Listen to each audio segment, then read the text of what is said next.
writer-director and the cast and crew. Thank you for coming. My name is Darshan Abraham, and I was invited by Ian. I kind of know Ian through the Calgary Society of Independent Filmmakers. So I'm one of the board members of the society, and I actually had no idea Ian was 17. Right? Yeah. I think it was about 2 weeks ago that you messaged me and you said, hey, I'm screening a movie on the eve of Christmas Eve. You wanted me to ask a couple questions to kind of chair a quick panel between Kevin, the lead actor, and himself, the writer-director. It was a wonderful movie. I want to say, like, if a film can make you feel something on an emotional level, then it's done its job, right? So for me, when I watch the movie, it is a Christmas movie, but it's a movie about family. It's a movie about belonging and identity, if you really look into it. And for me, when I watched it, being somebody who's adopted myself, you know, I get to see myself in the movie in some ways, right? And the moment you can connect with the film, that's kind of how you know the film resonates with you, and it will resonate with someone else in a different way. So congratulations on your first film. It was remarkable. And I will also say, I had no idea that Darshan could relate to the story the way he could when I asked him to run the Q&A. I just knew he was a big part of CSIF, and he was a person I would trust. So I had no idea he was going to relate to the story so much, but I'm really glad he did. Thank you. So the questions today, I'll keep it very simple, but I hope they're, well encompassing. We'll look at 3-4 areas. The whole idea of a collaborative process, because to make a film like this, it takes a lot, right? And if you look at it just from a perspective of just an actor, or whether you're just a cinematographer, the person who holds the camera, you're looking at it from one angle. But the person who has to put it all together, right? The person who has to look at all the components from the writing all the way to the end and make sure it's cohesive. The story didn't run away part through the process. So that's tough. So we'll look at the collaborating process, we'll look at the artistic inspiration, the thematic exploration, and finally, if we've got some time, a little bit on the technical side. I always like to focus on the art and the heart, and then comes all the technical part, because with the technical part, it's how much money you want to throw at something. But the art and the heart, you have to have that, right? And regardless of how much money you want to put in, you're not going to get there. So a quick question here. On the collaborative process, so for Kevin, right, as the lead actor, and Ian as the writer-director, can you walk us through how you collaborated together to bring the character's psychological journey to life? Because you played a very, very nuanced character in terms of the psychology of this young individual. So what was the most challenging and rewarding moments there? I'd say like delving into the emotional aspect of like how someone in that circumstance would be feeling, and really studying that. I'm a big fan of watching multiple films, analyzing the emotions that the actors are portraying, and then bringing my version of feel to that character.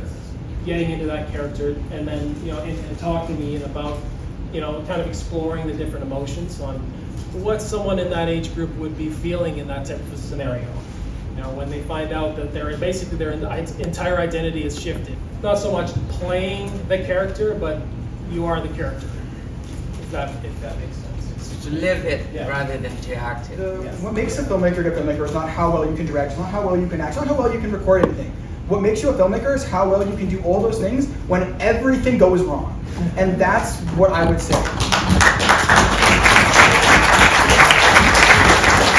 But for me, the biggest challenge as a director, for film specifically, is you don't shoot the film in order. So you couldn't tell, but the first scene we shot was the scene right after Eric's character goes to Harold's house. And they have a talk in the living room. That was the first scene we shot. You don't get the luxury that you get with theater of going through all the action chronologically and really living the story as a character. You get to do that maybe once or twice at a table read, maybe a rehearsal, but you don't really get to do that for the performance that matters. So for me, it was really hard because I would have to go from directing him talking to his brother, a little iffy for the first time, straight into the scene where he was arguing with his dad. So it went from zero, barely an emotion, really hesitant, to full on, he's yelling, he's angry, and we got to sell that. And you have to make that transition like this. Right, and so that was the biggest struggle. But that's also the biggest reward. When I watch scenes that we filmed at the end of the day, like the phone call, Mom's reaction to the phone call scene, and the phone call itself, were both shot at the end of the day. The actors and myself had all been through a lot. Like getting through those scenes as both as an actor and as a director is emotionally taxing. And reaching the end, but still managing to push through a really emotional performance is one of the most rewarding things. When you wrap a scene and you just call cut, that's it for the scene, and you can just sit back and it's over and you're happy with it, that's the best feeling as a director. It was the scene where, you know, you confronted your dad, and even the emotional dynamic between father and son, if you quickly realize, you know, he calls his son kid. So there's almost like a layered backstory of father and son, and your performance in that particular scene, in that particular take, right, is noteworthy. So how did you bring yourself to that moment?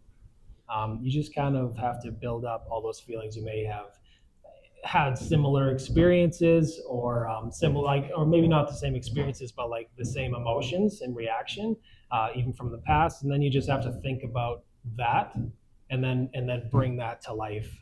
Again, not looking like you're just forced, like you're forcing it, like you're acting it, but that you're actually in that moment, reacting out of the actual emotion.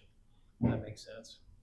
Yeah, I can add something to that. I know it wasn't directly a direct question at me, but for that scene specifically, one of the biggest things I want to highlight, it's kind of see on the technical side with the sound levels, but one of the most powerful things you can do in film is changing emotions. So in that scene, his character starts really quiet and reflective. Then he goes up to 100. He's yelling, he's screaming. Then he goes immediately back down to sadness. And that shift in emotion is what can really get the audience, right? And in a simpler way, it's just you don't start the scene knowing how the character's going to feel. Like with the phone call scene, you didn't know what was going to happen. You see sadness. But it's a different journey even as an audience. When a character has to go between multiple emotions at once, it's really hard as actors. So I applaud Kevin for that.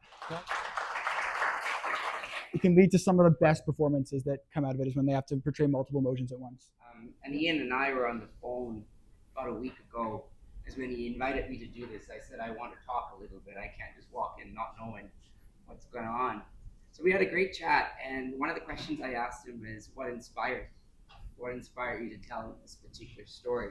Because when you watch it, you can typically differentiate between stories that are just written as stories and stories that are lived from someone's actual life, and somebody has taken inspiration from that and kind of crafted it a little different. So I asked Ian here, like, you've taken this in a Christmas movie, Tracks in the Snow, why this particular story? Yeah, I knew that question was coming. I knew from the second I sat in this chair that question was coming. The best answer I'm going to give you guys is when I was a little bit younger, a couple years ago, the school I used to go to was Simon Fraser School. So I'm trying to say if anyone in this audience knew me when I was at this school. I don't think so. But that school, so it fed from this area, northwest, kind of Brentwood, Dalhousie area. But because of the lovely situation our city finds itself in for schools, we also brought a lot of people in from the northeast. So some northwest, northeast, more northern neighborhoods fed to Simon Fraser. Had a crazy busing situation, really insane.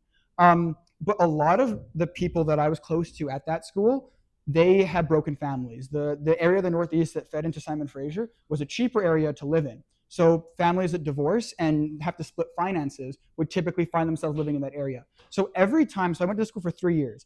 Every year Christmas came around, I'd be really excited. My family, my parents are still together. I would look forward to Christmas. Every day at Advent, I would count down. And then I would have friends there that some of them were really excited. Some of them would put on that mask and be like, yeah, I'm so excited to get 2 Christmases. It's for them, it's a reminder of the fact that they no longer have their family together. They now have to deal with 2 Christmases. They don't get to see both parents at once. They don't get to see both siblings at once.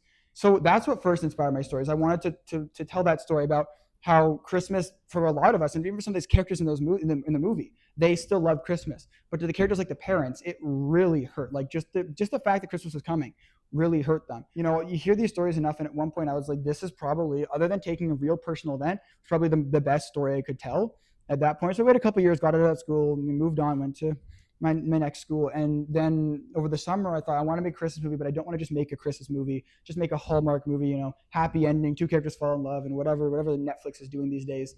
I wanted to make something unique. And I thought, I have a treasure trove of stories that all relate to the same thing. What if I try to take this together and make this movie? At that time, I was also working with actors from my school, and the actors from my school and the adult actors that I had were different races. And I'd been dealing with this for my smaller movies for a long time. The 2 actors I'm thinking of are actually in the back right there, Joseph and Ethan. I actually wrote this film for them to be actors in, but then everything got out of control. They got busy, and then we ended up with Kevin. But the parents that were gonna play their parents were just different races entirely. And I thought I could either just write it off, be like, hey, what do you mean? What do you mean they're different races? Or I could work it into the story. And that's where I decided to take the element of parents that were adopted as well, and not just the Christmas ideals. But thank you for asking that question. When you watch it, you can tell it's a story that a lot of us, maybe a little older can kind of relate and see in our circles and families and such. It's a very common story. It's a heavy story to take and to break down. So when I watched it, the first question that came to my mind was, whose story is this? Like, this is somebody's life story here. So you already knew you had that story, and it was just a matter of time, which sometimes takes a couple years, and then you find the right moment to tell it. Ian, what was the key considerations in writing Kevin's character? Okay, wow. That's a very good question, and I'll try to keep this one a little shorter.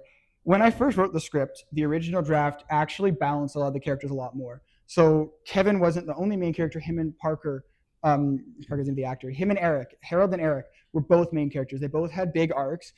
And that story was really saturated. There was a big plot event every other scene, and it was really hard to keep track of. So at one point I decided, and this is when I decided that Harold and Eric's character should find each other till the midpoint of the story, because if they find each other at the beginning, then the entire film is bloated. But so then there became a point in draft, when I was in draft 3, I think it was, I had to decide who did I want to make the main character. And the choice was between Harold, who was the older brother, who's a little bit less hopeful. He's not the one trying to get his parents back together. He's not the one trying to make the perfect Christmas. He's very reserved, but that little idea, what if they could be together? What if I could have my Christmas? Really got to him. And then the alternative was for Eric, who was very hopeful, optimistic, youthful, really big energy. And the decision ultimately came to I thought Harold had a more compelling story, but I also thought that if Eric's was the main focus of this story, the film would end up a lot more happier in tone, because he's so much more hopeful at the beginning. You would see this vision of the parents getting together. You'd see this idea that they were going to have a perfect Christmas, and it wouldn't have the same emotional value. That's why I thought that the slightly more pessimistic, but honestly more realistic approach, which is Harold's viewpoint of the world, was a better lens to tell the story from. And Kevin, for you, this one's a little bit of an interesting question because the film was shot a year ago, so there's a bit of a time gap. But between acting a year ago and seeing yourself on screen now in this particular role, this particular character, how would you have seen it? Is that kind of how you saw your character coming to life? Or did you have a different idea as you were reading the script and watching the film? Oh, for me, it was exactly how I envisioned Yeah. it. So yeah, it came out perfect, like exactly what I envisioned in my head. So when it came to life. So. Because that's kind of sometimes a very powerful question for actors as well, because acting is a very difficult thing. I personally acted horribly. But it's important actually for a writer-director at some point to take on one acting role. And well, at least for me, I sucked at it. But it's important because you get to live the actor's side of things and see how it is processed in front of cameras and lights. Because it is quite challenging when you have 20 people around you and you have to read your lines into a camera and pretend it's not there.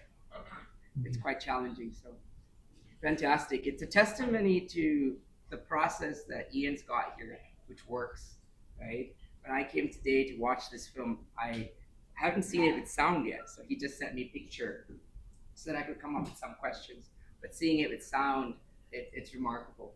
Right? And see him put this team together, and congratulations, and I'm looking forward to seeing what you got coming up. Whoever in here who actually worked on the film, actor. Yeah, let's get you all to stand up.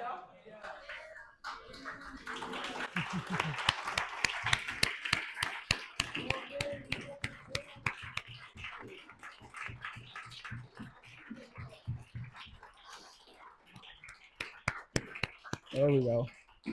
Okay, I just have a couple last closing remarks to make, but I would like to thank you to everyone who worked on this film first foremost. We got a lot of people in here. We got some people from lighting, camera. We got makeup artists. We got actors. Special shout out to Michelle. She's the other cast member that came here. Also very talented. She played the mom. Very, very happy with her performance.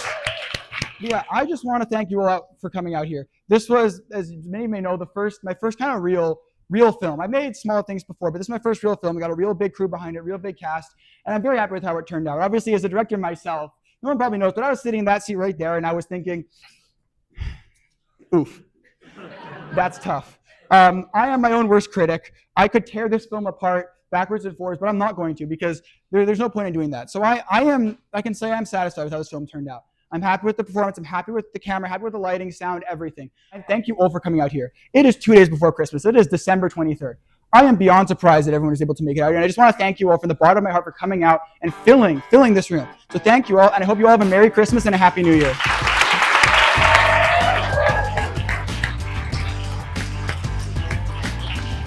Thank you. Phenomenal performance. Thank you. That's a Thank you great so much. You know what? After I reached out, I remembered. You remember? I think it was the last Christmas we did the little Christmas package. That I made you the comic book of the script you wrote. Yeah, you betcha. I remember doing that. It's got to be the first script right. It's got to be the first big creative thing I did. I'm so glad you got to be here to see this. I'm thrilled. It was fantastic. Thank you.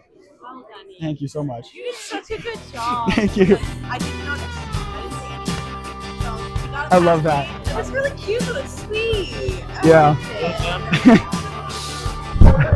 How it all started, huh? Yep. It all started with you telling me the film was too long. It all started with you telling me the film was too long. To be fair, Runaway is definitely for sure. Yeah. That movie is like a Thank you. Okay, give me a hug. Thank you so much for being part of this. So do I. No problem. Yeah, you did amazing. You did amazing. All those shots where you're just like silently sitting there, and like they all turn out amazing. Like that's one thing you don't get from a lot of actors these days is you got a really good like in between. All the moments in between. Or when you're sitting, you're not talking, you're still in character. Right? Your darting glances, your little facial expressions. You're a really compelling character to just look at for the entire take. Thank you for letting him do this. I love that, yeah. I really love that, yeah. That was my good friend Josh. He was so good he moved to California. That's why he's not here today. That was about a week straight. We filmed for 6 days straight. No snow any of those days. Came back a month later. And then we got snow. Yeah, how are you guys feeling? Have you guys seen the capstone yet? You've seen it? Okay, good. I couldn't tell the way you were starting. I really loved it. I'm just like, Thank you. Yeah, of course. So did you. How was it seeing yourself on the big screen? I feel that though. It was great. I think you did awesome. Thank you. I did love your scene.